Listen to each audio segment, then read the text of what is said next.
Parmi les 122 partants, ils sont 7 à animer une bonne partie de l'étape. Une échappée qui compte jusqu'à 5 minutes d'avance, reprise à 31 km de l'arrivée. Sous l'impulsion de la Groupama FDJ, la course s'emballe dans la côte d'Abbas-Feigné, un coup pour rien.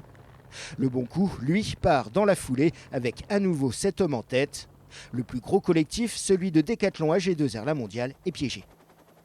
Je pense qu'ils étaient vraiment très fort devant parce qu'avec Noah derrière on a roulé vraiment fort. Et parce que moi je me sentais bien, voilà, j'ai roulé à fond. Mais on a réduit l'écart, mais voilà, devant je pense qu'ils étaient vraiment super costauds. Ouais. C'est une course assez ouverte le Limousin, on l'a vu aujourd'hui. Hein. Et donc il y a encore 2 jours qui vont être très durs. Là, je pense que la dernière journée est peut-être un peu moins dure sur le papier. Mais voilà, je pense que tout reste possible. Les deux plus costauds, 2 coureurs sortant du Tour de France, Ewen Kostiou et Thomas Gachignard, s'isolent dans un faux plat montant à 7 km de la ligne. Une belle affaire pour le jeune grimpeur breton d'Arkea B&B Hotel dans l'optique du classement général. Je loupe la gagne.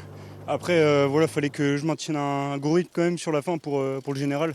C'était surtout ça la priorité, mais bon voilà, c'est comme ça. Hein. C'est sûr, ça fait chier de passer à côté, mais il a joué pour la victoire à la fin. Du coup, il ne passait plus aux 2 bornes. J'ai dû me débrouiller tout seul, mais bon, l'objectif c'était de prendre un coup d'avance sur AG2R par exemple au général.